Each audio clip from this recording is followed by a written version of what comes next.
I say it once, I'll say it again. I don't care who knows it. I love being on audience. This show is on audience. It has been on audience since October of 2014, and I'm proud of it. And then I'm proud of what else is on this channel, and that includes the series Kingdom. And I'm not just saying that because you, Frank Grillo, are sitting next to me. You and everybody in that show is awesome in it. And now here comes The Purge election year in theaters near you on the 1st of July. Frank Grillo, good to see you, sir. You too, brother. Good to see you, man. You too, man. Yeah. So I don't know where to start with you. Let's start with Kingdom and MMA, and we'll get to the Purge in a moment. I mean, it seems that Kingdom's a perfectly timed series. I agree. Because UFC, MMA just only gets bigger and bigger and bigger. I mean, right now we're not talking about who Mayweather is going to fight next. We don't talk about things like that. We're talking about what Conor McGregor's done and what UFC and what Dana White says. Yeah. And Kingdom kind of is a perfectly timed series for something like that. Well, and coincidentally, about 3 weeks ago, I got a call from my publicist, and they said, you know, Dana White discovered the show and has flipped over it. Would you be interested in doing his show? He wants to come to your set. Okay. The set's closed. We're not working right now. So I went down to the set with some of the other cast, and Dana White was there with Matt Serra, because they do this show together. And he has absolutely gone bonkers for Kingdom because he thinks it's the most authentic representation of MMA. Mm-hmm. So that's kind of like, Belichick telling the guys at Friday Night Lights they're doing a good job. You know? Sure, absolutely. And he's been tweeting about it. He invited us to UFC 199. We went with him and Matt Serra. Here in Los Angeles. Yep, invited us to UFC 200, which is going to be a monster. So the MMA community at large right now is being blitzed by Dana White. Does this mean Tucker thinks he can get in the ring right now? Tucker really thinks he could fight. That I believe, by the way. Yes. I kind of believe. Yeah. He's nuts.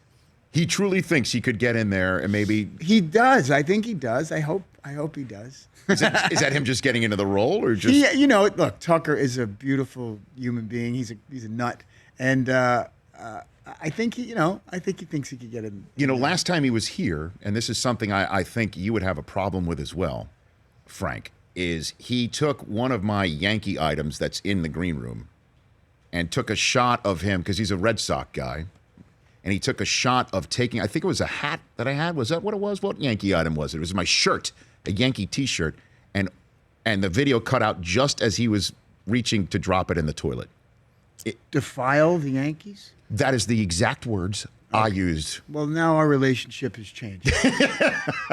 When you got something with the interlocking NY on that, come the on. pinstripes, come on now. Come on. Right? Tucker.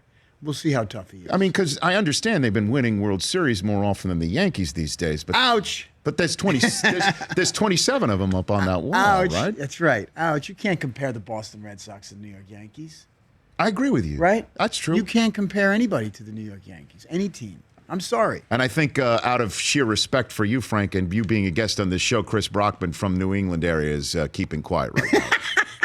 Bums the word over I there hate right now. New England. No, my wife is from Boston. I don't hate New England. So is mine, by the way. How do you deal with? It's not easy, and she has 3 grown brothers. I have to deal with a lot of stuff. I mean, it's bad, and they have the accent, the Boston thing. Now, does her side of the family send for your child to wear? No, they wouldn't. Boston material? Would never happen. I mean, they know better to waste their money. Because that happened when our first was born. There were some Red Sox onesies coming to the house. Never happening. Never happening. And the one person I really despise is Tom Brady. So what'd you think of Affleck going off on him like that? Yeah, huh? I mean, what's that about? Well, I guess he was really pissed off, and he was on HBO. By the way, we're on live radio and television, so in case you want to go not safe for work, I don't go nuts. I've been my wings have been clipped a long time ago. That's a great way to put it. I stay within the confines of the broadcast rules and regulations. Thank you, Frank. I appreciate that. No, but no, I don't. I'm jealous of Tom Brady. He is probably, arguably, the best quarterback that's ever lived. I would have to agree with you. There are some who say Montana because Montana was perfect in Super Bowls. Montana had a better team, I think. He had better guys around him, I believe. I mean, I could be wrong. Well, I mean, Brady had Randy Moss for, 2 seasons, essentially? Am I missing on that? Really just one. One with the 2007 season, and then everybody else hasn't come close to Hall of Fame caliber at that position. Right. So, I think I mean, Montana, yes, great, one of the greats, but I truly believe that Tom Brady, can't believe I'm saying this, is probably the best quarterback ever. I agree with you. And part of that is because I went to Michigan and I saw what he was at the University of Michigan and what he. By the way, can we check off a few other boxes? Please go for it, Frank. Go. Really tall. Yes. Handsome. Yes, that's happening. Yes. Married to Giselle. That's true. Yes. Rich. Yes, those are four boxes. Yeah. Did God just come down and tap him on the shoulder and say, "There you go"? Yeah, but he earned all of it. Because if you see what he, I know. You know, there wasn't he like not drafted? 199th overall, Yeah, Frank. yeah. He almost was. What a undrafted. great lesson for I have 3 sons, but great lesson for work hard And when my kids say I want to be TB12, I'm like, okay. Right. I understand. Right. It's a New England thing. I get it. I'm from New York, but we could all have a hell of a lot worse than that. I know. So as much as I dislike him, I'm really in awe of him. Frank Grillo here on the Rich Eisen Show. So what do you have any thoughts? I know you're a Knicks fan as well. Derrick Rose was just acquired by the Knicks yesterday. Yeah. Good. It doesn't excite. Should I say it's exciting? Former MVP of the league. You know why? I'm going to tell you why. This Game 7 of the playoffs with LeBron and the guys and I watch these guys and I'm like, wow, I'd like to be excited like that all the time. Yes. You know? You know what I said here the other day, Frank, and this is part of a Knick fandom thing that I think you would also understand too. I was jealous of fans who root for Steph Curry because of how much joy this one individual provides with his play. I know. And how this was the first time in his career that he did not meet the expectations. Normally he was exceeding them, rewriting them as he was playing with each three-pointer. But it happens with all great athletes. It happened with Gretzky. I mean, it happens all the time with guys like that. And the only guy who's provided that to Knick fans, in all seriousness, in the last 10 years, was the 3 weeks that Jeremy Lin was going on. I know. And they kind of erased him from the history of the Knicks. I know. But how great would it be if LeBron said, okay, I'm done with the Cleveland. We did it. Congratulations. And he went to New York. He does want to play with Carmelo. Yeah. They do know each other. They've been best friends. He has said that he wants to play with Carmelo. He wants to play with Chris Paul. He wants to play with Dwayne Wade one more time. Right. What better spot, right? I know. And what a great, geez. But he did just buy a house in Brentwood. He did. Not far from where I live, which is weird because I could barely afford to live where I live. Does that mean you could go egg I the could. house? He's that close to me. Are you serious? Yeah. In fact, he's somebody from our son's school sold their house to him. I think we know that person who sold that house because our executive producer used to go there, he said, with his kid on holidays, and they thought it was the greatest thing to go to this it place. was the greatest house. It's like I said an two amusement things. park. A, I need to move because I can't afford to live in this neighborhood. I mean, that's true. If this guy's selling houses, and my kid shouldn't be going to school with his kid. Mm-hmm. That's too much money. Frank Grillo is here on the Rich Eisen Show. We'll come back. We'll talk about the purge election year and how the last time you were here, you caused me to purge an item of my personal belongings. Welcome back to the Rich Eisen Show. The Purge election year in theaters near you on the 1st of July, just in time to celebrate the birth of our nation. Yes. with such a touchy-feely story like the Purge election year, and the star of it, along with Elizabeth Mitchell and Mike Kelty Williamson, who's such a talented actor. Oh, and he's so good in this movie. Frank Grillo is here on the show. Yes. So this film, you are protecting her. She's a senator. Yeah. Okay. Yeah. Who is trying to become president and remove the purge from the country, correct? That's the situation here. And you know, she's a young kind of Robert Kennedy-esque, you know, for the people senator, and the group of the new founding fathers, which is primarily old white fellas, want to get rid of her. They want the purge to keep going because you learn some things about the purge. It has to do with the economics of America more than anything. And look, it's fun entertainment, you know. And it is. It's entertainment. It is that, but it does, as I mentioned in our television-only segment, it's one of those movies where you go home and you lock the doors and then you set the alarm because the sun's going down, the moon's coming out. And you do. God forbid something like that actually happens you in know, America. and by the way, in other parts of the world, I mean, things like that. Sure. You know, there's all kinds of craziness. But it does make you wonder. It does. It is kind of an interesting observation about how crazy the world could actually get if we let it. And how out of control it can be. And you are essentially the last thin blue line to keep the senator safe. I'm the guy behind the woman. The guy behind the woman, Yeah. right here on the Rich Eisen Show. And now, last time you were here, you made me purge a personal item that was in my green room. You remember about a year ago, you were here. I do. In my green room, there was a photograph of me running after my dog on the beach. You come out of the green room with it. You don't want that picture. It's basically what you said. I mean, It's what you said. yeah. And so, Unless we talk, like this became a poetry show, and we came and talked about poetry. but you know that there are photo sessions that you have with your family. We just put it up again, and that's your reaction. When you look at it now, do you not see? I don't know.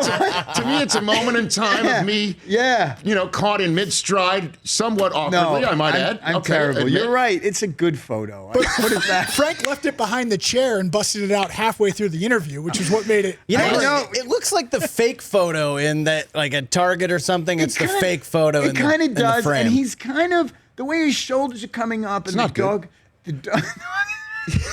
He can't even control himself. It's funny. After I don't know if you're aware. Well, this is your first time back since I removed that photo. You're crying. You're tearing up right now. This is fantastic. I purged the photograph. Good. From the Your life. green room. And I brought it up, and Denise, our lovely makeup artist here, had to go find it. It was Right. deep in the recesses of the green room. Yeah, and now it's back on the table. Well, just for a day. It's Oh, back okay, for a day. okay. Maybe every time you come out here, sort of like a tradition unlike any other. You bring it out. I like it. Or give it to me. I'll take it home. as a memento. No, I love dogs. It's a rescue dog. No, look, don't you have photo sessions with your wife, your family? You ever No. No, I don't. I truly don't. In fact, it bothers my wife. She says I'm invisible on social media. I said, yeah, you don't need to be on my social media. So do you not have a Twitter account or anything? I like don't that? have Twitter. Why don't you do that? Those people annoy me. The Twitter trolls, because when you're kind of in the public eye, whatever that may mean. Yeah. People take shots at you, and I have kids that are on Twitter and stuff. So I don't want to. I'm a very passionate, emotional person, and so sometimes I write bad things back to people. You're a New Yorker. Yes, You're a New Yorker. Like, hey, how about you? I'll come to your house and drive my car through your living room. Does that work? Is that 140 characters? Could that fit in the tweet? Could that fit? But then the studio calls and says, "Could you take that last tweet down?" And I'm like, "What am I doing? I'm a middle-aged man." So. Well, you're promoting. I'm trying. You're promoting. I'm trying to do whatever. The Grillo brand. Yeah, I'm not. The social media thing is confusing. As a New Yorker, yes. If there was another sports fan base you could purge, Ooh. what would it be? I think you answered it in the previous segment, right? Well, I mean, Boston, L.A., a lot of rivals for New York. Well, now I live in L.A., so I'm cool with Okay. LA. But Boston, potentially Dallas. Dallas. That's your Giant fandom coming out right there. Yeah. And when growing up, when I was a kid, it was Roger Staubach and the Cowboys were just amazing. Landry with the hat. And the offensive lineman would get up and they'd get down It was again. amazing. Come on.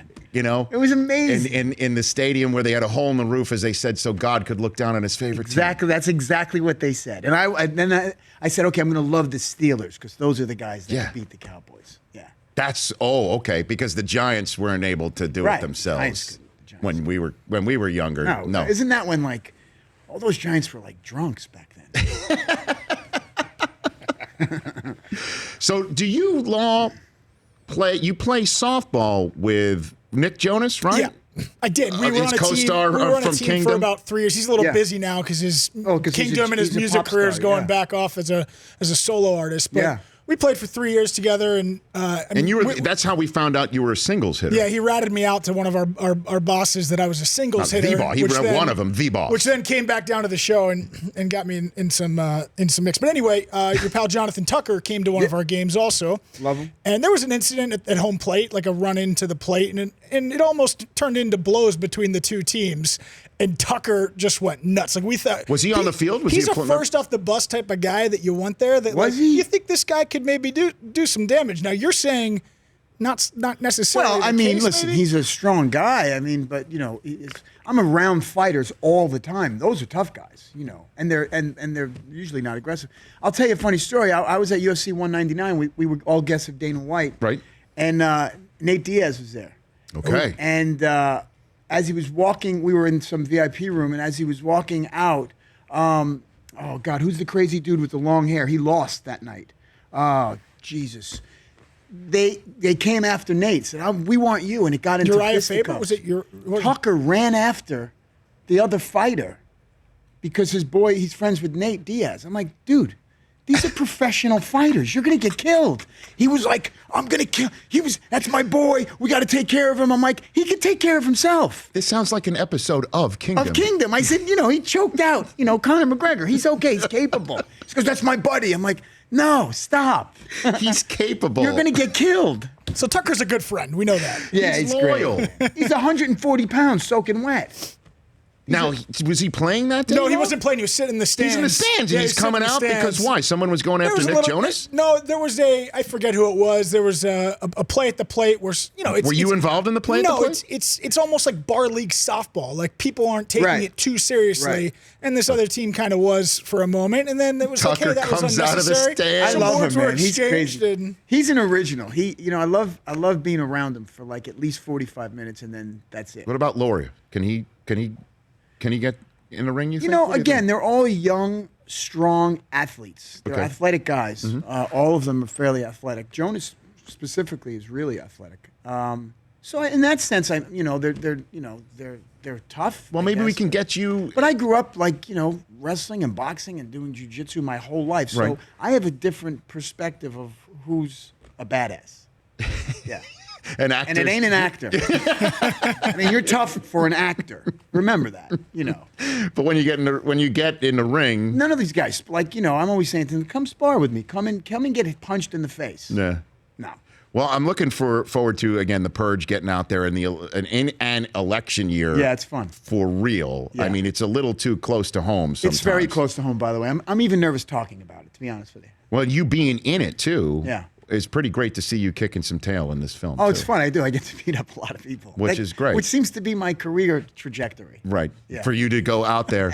And somehow, in middle age, become a tough guy. And then in the sequel of this, it'll be the Trump colon, and then we'll just fill it. We don't know what's coming after the colon, right? You're out there protecting Trump. Yeah. New No, Yorker with New Yorker. Let me tell you what I would never do. Yeah, that would never happen. The Purge election year in theaters near you, starting on the 1st of July, all throughout July 4th weekend. Good to see you, My Frank. pleasure, brother. Thanks for coming Always a back here. pleasure. You bet. And seriously, if you really want to take that photograph home and put it up there on your wall. I would like to take it so that I could bring it back. That's not what you're supposed to do with a gift. The Rich Eisen Show, weekdays at noon Eastern on Audience.